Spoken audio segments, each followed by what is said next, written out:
पुरानी नहीं कायम हो सकी, कसूर वहाँ पर आता है।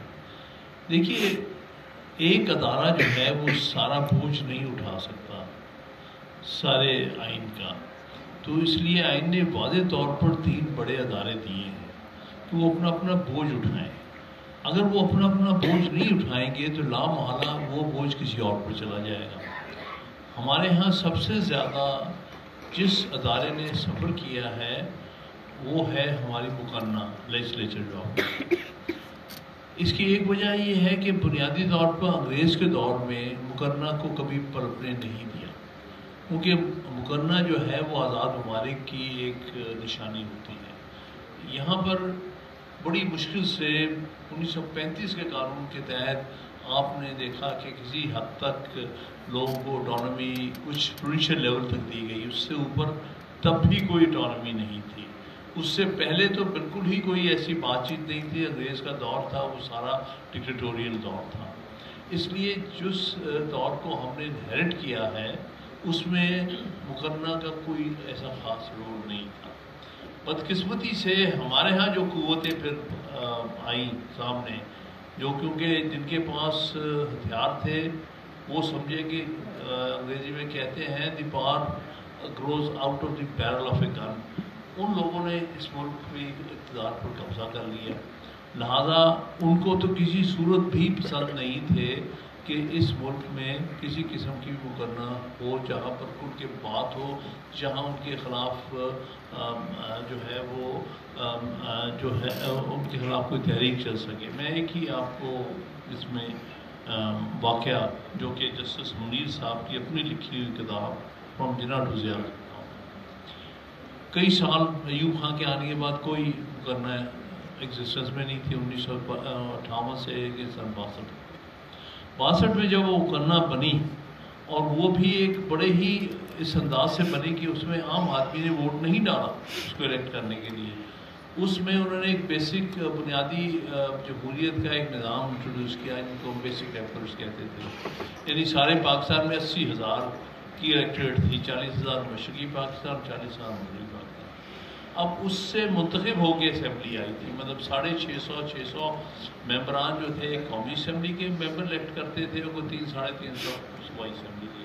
अब वो जो असम्बली आई उसमें भी जब डिबेट शुरू हुई पहली दफ़ा तो इसको बहुत तकलीफ़ हुई अयूब खान को कि वहाँ पर मशरक़ी पाकिस्तान के नुमाइंदगान आए थे जिनका कोई किसी किस्म की नुमाइंदगी नहीं थी पहले।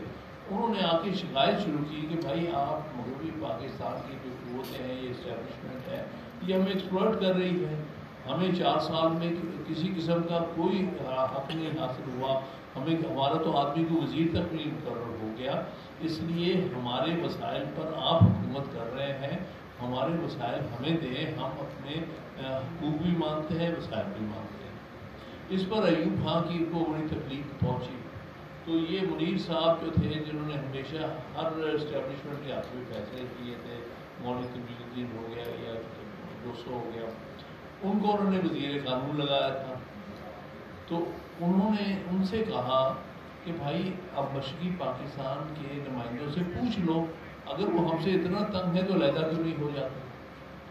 तो मुनीर साहब कहते हैं अपनी किताब में कि मैंने फिर उनके जो लीडर है उनसे पूछा कि भाई देखें, आप बार बार उस तकरीरें में यही सुन रहा हूँ कि आप कहते हैं कि मगरबी पाकिस्तान के लोग मशरक़ी पाकिस्तान के हकूक़ को गस्ब कर गए हैं और हमें हमारे हकूक़ नहीं मिल रहे, तो अगर आप इतने नाखुश हैं तो आप अलग क्यों नहीं हो जाते।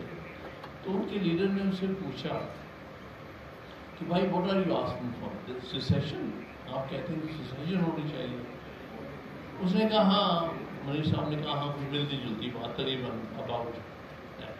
उसने कहा मुल्कों में जहाँ अक्सरियत जो होती है सूबों की वो सिसीड करती है, अक्सरियत वाला सूबा सिसीड नहीं करता। हम 55% आबादी हैं मशरक़ी पाकिस्तान में, आप 45% हैं, आप चाहो तो सिसीड कर जाओ, हम नहीं करेंगे, हम तो पाकिस्तान हैं। तो ये मशरक़ी पाकिस्तान के साथ उनके हकूक़ के साथ किस कदर नाइंसाफ़ियाँ हुई, इसकी वजह से वो मजबूर हुए। ये नहीं कि उनकी तरफ से ये कुछ हुआ कि वो अलग हो गए, इसलिए हुआ कि جب آپ سارے کے سارے صوبے کے ساتھ ان کی زبان، ان کے کلچر، ان کے ساتھ ناانصافی کرتے ہو تو آخرکار مجبور ہو کے ان کو الگ ہونا پڑ گیا. اور الگ ہونے کی پروسیس میں ہم نے آخری ضرورت پر یہ کیا کہ ہم نے اپنی فوج کو ان پر فوج کشی کرا دی. اپنے ہی سٹیزن، دنیا میں بہت کم ہوا ہے کہ کبھی کسی ملک میں اپنے عوام پر اپنی فوج کشی کر دے، اور وہاں پر ہوا ہے. اور اس کی وجہ سے آخر مجبور ہو کے ان کو علیحدہ ہونا پڑ گیا. تو کہنے کا مطلب جو آپ پوچھ رہے ہیں کہ یہ ہمارے ادارے مقرنہ کو تو اتنا بھی برداشت نہیں ہوا کہ ڈائریکٹلی الیکٹڈ مقرنہ کی بھی کرٹیسزم کو ہمارے ڈکٹیٹرز مل سکتے. اور مشرقی پاکستان کو الگ کرنے کی بنیادی وجہ یہ تھی کہ ہماری فوجی اسٹیبلشمنٹ یہ کہتی تھی کہ بھائی they are democratic nuisance, get rid of them. بعد میں تو پنجاب رہ جائے گا نا، یہ پنجابی تو ہمیشہ ہمیں سلوٹ مارتے ہیں، ان کا کوئی خطرہ نہیں ہمیں، تو یہ تو رہیں گے ہمارے ساتھ. تو انہوں نے اس ملک میں لوگوں کے حقوق غصب کرتے ہوئے ملک کو دو لخت کر دیا. جہاں معاملہ یہ ہے، اور یہاں مقرنہ کبھی چلنے دی. ضیاء الحق کے دور میں جولائی 1985 سے لے کر مارچ 1975 سے مارچ 1985 تک کوئی مقرنہ ایگزسٹ نہیں کرتی تھی. اسی طرح جب یہ مشرف آیا ہے 3 سال، کوئی مقرنہ ایگزسٹ نہیں کرتی تھی. اور اس لیے اگر دیکھیں کہ آدھا اور جو مقرنہ ایگزسٹ کی بھی ہے 62 سے 69 تک یا 85 سے 88 تک، یا بعد میں 2002 سے 2009 تک، وہ بھی ان کے زیر اثر تھی، وہ اپنی مرضی سے کچھ نہیں کر سکتی تھی. تو اس لیے جو سب سے اہم ہمارا ادارہ ہونا چاہیے آئین کے تحت جو مقرنہ ہے، وہ کبھی نہیں چلنے دیا یہاں کی اسٹیبلشمنٹ نے پچھلے 75 سال میں. لہٰذا اس کا بوجھ بھی آگے جوڈیشری میں پڑتا ہے. انتظامی طور پہ اتنے نالائکی، اتنی انکمپیٹنس دیکھنے میں آئی ہے، کیونکہ یہی مقرنہ سے وہ پارلیمنٹ میں الیکٹ ہوتے ہیں، کہ نتیجہ یہ ہوتا ہے کہ وہ جو کام انہیں خود کرنا ہوتا ہے وہ بھی ان پر چلا جاتا ہے. بات یہ انصاف صرف عدالتوں میں نہیں ہوتا، انصاف تو گھر سے شروع ہوتا ہے. اگر کوئی اپنی بہن کا حصہ غصب کر لیتا ہے تو ناانصافی گھر میں ہو جاتی ہے. اسی طرح ہر تھانے میں انصاف ہونا چاہیے. جب وہاں جاتا ہے کمپلین لے کے جاتا ہے تو اس کا FIR صحیح رجسٹر ہونی چاہیے. یہاں تو پنجاب میں تو کبھی FIR صحیح رجسٹر ہی ناانصافی تو وہاں سے شروع ہو جاتی ہے.